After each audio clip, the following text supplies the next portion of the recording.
Mark 5ஆம் அதிகாரம் 8வது. ஏனெனில் அவர் அவனை நோக்கி அசுத்த ஆவியே இந்த மனுஷனை விட்டு புறப்பட்டு போ என்று சொல்லி இருந்தார். இப்ப சொன்னதல்ல, ஏற்கனவே சொல்லி இருந்தார். அதுக்கப்புறம் தான் இயேசு அங்கே வர்றாங்க. அல்லேலூயா. பிரியமானவர்களே, இங்க கவனிங்க, பைபிள் அடைச்சுங்க. நீ ஆராதனைக்கு வருவதற்கு முன்பதாக, பரிசுத்தாவில் நான் சொல்லுகிறேன், இந்த ஆராதனைக்கு வருவதற்கு முன்பதாக நான் ஆண்டவர் விஷயத்தின் மேல் கட்டளை போட்டிருக்கிறாங்க. எத்தனை பேர் விசுவாசிக்கிறீங்க? எத்தனை பேர் விசுவாசிக்கிறீங்க? நீ ஆராதனைக்கு வருவதற்கு முன்பதாக இல்லை, உன் வீடை விட்டு நீ வெளியே வருவதற்கு முன்பதாக உன் பிரச்சனத்திற்கு என் ஆண்டவர் கட்டளை போட்டிருக்கிறாங்க. என் விடுதலை ஆண்டவர் சொல்லி இருக்கிறாங்க. ஹல்லேலூயா. என் ஆண்டவர் ஏற்கனவே அந்த விஷயத்தின் மேல் விடுதலை சொல்லி இருக்கிறாங்க. எத்தனை பேர் விசுவாசிக்கிறீங்க? ஹல்லேலூயா. சாத்தானை விட்டு போய் என்று ஏற்கனவே சொல்லி இருந்தாங்க. அது யாருக்கும் தெரியாது. ஆமென். இன்னைக்கு நீ ஆராதனைக்கு வருவதற்கு முன்பதாக உன் பிரச்சனத்தை என் ஆண்டவர் கண்டு, என் சூழ்நிலைகளை கர்த்தர் கண்டு ஏற்கனவே என் ஆண்டவர் அதன் மேல் கட்டளை போட்டு இருக்கிறாங்க. இன்றைக்கு நீ விடுதலையோடு தான் இங்க இருந்து போற.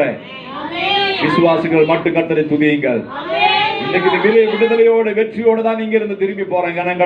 நீ ஆராதனைக்கு வருவதற்கு முன்பதாக எத்தனை பேர் விசுவாசிக்கிறீங்க? ஆராதனை தொடர்வதற்கு முன்பதாக நான் இங்கிருந்து ஒரு காரியத்தை சிந்தித்தோம். அந்த சிந்தனை இருந்து எனக்கு மன மகிழ்ச்சியா இருக்கிறேன். ஹல்லேலூயா. தெரியல, எனக்கு என்ன தெரியல, ஒரு வேளை ஆண்டவர் கட்டளை போட்டிருப்பாங்க. அந்த விஷயத்தை ஆண்டவர் விடுதலை அனுப்பி இருப்பாங்க. ஹல்லேலூயா. நான் இனி அதை பெற்றுக்கொண்ட மாத்திரம் போதும். எத்தனை பேர் விசுவாசத்தோடு சொல்ல முடியும்? என் ஆண்டவர் ஏற்கனவே அந்த விஷயத்தை கட்டளை போட்டிருக்கிறாங்க, விடுதலை அனுப்பி இருக்கிறாங்க, வாசலை திறந்திருக்கிறாங்க. இனி நான் அதை பெற்றுக்கொண்டால் மாத்திரம் போதும். விசுவாசி கரங்களே உயர்த்தி கர்த்தருக்கு நன்றி செலுத்துவோம். ஹல்லேலூயா. காற்றை நாம் பார்க்க மாட்டோம். விசுவாசத்தோட காற்றை நாம் காண மாட்டோம்.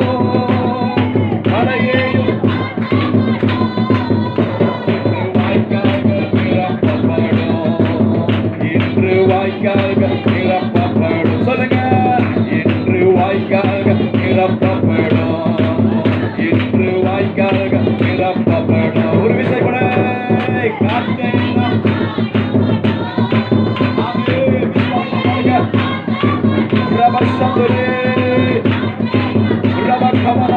விசுவாசத்தோட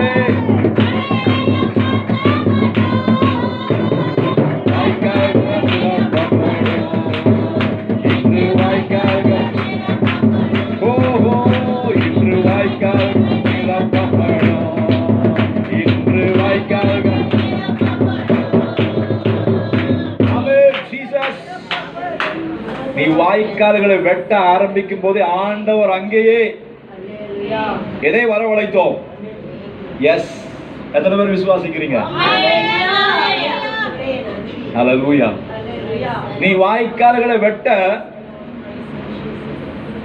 ஆரம்பித்த போதே, அந்த முடிவை எடுத்த போதே என் ஆண்டவர் தண்ணீரை ஆயத்தப்படுத்தினாங்க. ஹல்லேலூயா. காற்றும் வராது, மழையும் வராது, என் ஆண்டவர் கொண்டு வருவது அற்புதம் ஒண்ணு இருக்கு. எத்தனை பேர் விசுவாசிக்கிறீங்க? என் ஆண்டவர் கொண்டு வருகிற அற்புதம் ஒண்ணு இருக்கு. அதான் நீ பார்க்க போறீங்க. இன்னைக்கு நீ எடுத்த முடிவில் உறுதியாய் நிலைத்திருங்க. ஹல்லேலூயா. வாய்க்கால்களை வெட்ட ஆரம்பிங்க. நீ ஆயுதம் எடுத்து வெட்டும் போது, இந்த வாய்க்கால் வெட்டிருக்கிற ஆயுதம் வேணும் இல்லையா? அதுக்கு என்ன பேரு? மண்வெட்டி இல்லையா? கடப்பாறையா? ஏதோ மண்வெட்டியோ கடப்பாறையோ எதை வச்சு நீ அந்த வாய்க்கால்கள் வெட்ட போகும்போது நிறைய பேர் உன்னை பார்த்து கிண்டல் பண்றாங்க.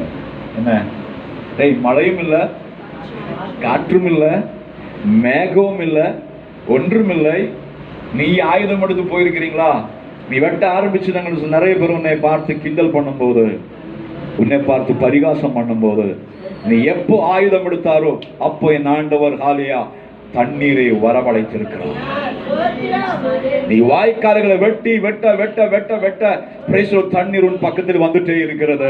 ஹalleluya. அதை வெட்டி முடியும் போது அதை நிரப்பும்படியாக ஆண்டவர் அற்புதத்தை வரப்பண்ணுகிறார் தேவன் அல்லவா? எத்தனை பேர் விசுவாசத்தோடு தேவனை ஆராதிப்பாங்க? சத்தம் உயர்த்தி கர்த்தரை துதிப்போம். ஹalleluya. ஹalleluya. விசுவாசத்தோட வெட்டுங்க, விசுவாசத்தோட காரியங்களை செய்யுங்க, விசுவாசத்தோட காலை வைங்க, விசுவாசத்தோட கையை வைங்க. எஸ், எத்தனை பேருக்கு நான் சொன்னது புரியணும்னு நினைக்கிறேன். ஹalleluya. இந்த காலை இந்த வேளையில பரிசுத்த ஆவியானவர் சொல்லுங்க, விசுவாசத்தோட காலை வைங்க. இது எப்படி சாத்தியமாகும் என்று நீ சொல்ல வேண்டியதில்லை, இது எப்படி நடக்க போகிறது என்று நீ சொல்ல வேண்டியதில்லை. அது கர்த்தர் பார்த்துக் கொள்வாய். வெட்ட வேண்டிய நீதான். நீ வெட்ட ஆரம்பிக்கும் போது கர்த்தர் செய்ய வேண்டிய கர்த்தர் செய்து முடித்திடுவார். ஓ ஃபாதர், எத்தனை பேர் விசுவாசிக்கிறீங்க? விசுவாசத்தோடு நாம் மறுபடியும் பாடலாமா? ஹalleluya. காற்றை நாம் காண மாட்டோம்,